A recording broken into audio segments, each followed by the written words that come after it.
في ناس بدأت تحس بشغف جديد وهي في الأربعينات أو الخمسينات، لأنها بدأت تجرب حاجات جديدة وتتعلم مهارات جديدة. المرحلة الأولى هي الأصعب، هي اللي بتبدأ فيها تشتغل من غير شغف. عايز بقى أديك نصايح تساعدك تعدي المرحلة دي. أولا، حدد وقت معين كل يوم للشغل، ولو مش عايز تشتغل في الوقت ده اشتغل برضه. تاني حاجة، دور على حد يشاركك الرحلة دي، حد تتابع معاه وتعرفه انت بدأت منين ووصلت لفين. تالت حاجة، اكتب كل يوم الحاجة الجديدة اللي اتعلمتها حتى لو بسيطة. رابع حاجة، ما تحكمش على نفسك بسرعة، ادي لنفسك على الأقل 3 شهور قبل ما تبدأ تقيم نفسك. الشغف والإبداع مرتبطين ببعض، بس مش بالطريقة اللي احنا فاكرينها.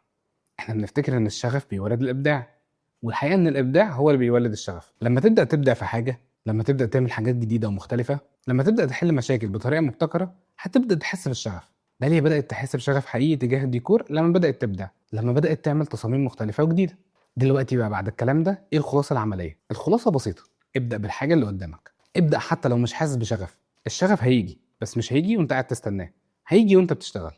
عايز اقول لك حاجة من خبرتي بقى، انت مش محتاج شغف عشان تبدأ، انت محتاج شجاعة.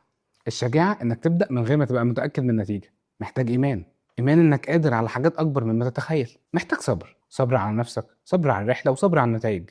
ومحتاج حد يفكرك ان انت على الطريق الصحيح. وانا عملت الفيديو ده عشان افكرك وافهمك. كل مرة تحس انك عايز ترجع، تحس انك مش هتقدر، تحس ان الشغف مش موجود، افتكر ان في حد مؤمن بيك. افتكر ان في حد شايف فيك امكانيات انت مش شايفها. افتكر ان في حد عارف انك قادر على حاجات عظيمة. فابدأ، والخطوة اللي هتبدأها هتقودك لخطوة تانية، والخطوة التانية هتقودك لخطوة تالتة، وهكذا. وفي يوم من الأيام هتبص وراك وتلاقي إنك مشيت مسافة كبيرة جدا.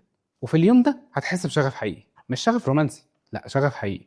شغف مبني على إنجاز، على تأثير، وعلى معنى. وده أحلى أنواع الشغف. اكتب لي بقى في الكومنتس أنت بدأت إيه؟ اكتب لي إيه أول خطوة هتاخدها من النهاردة؟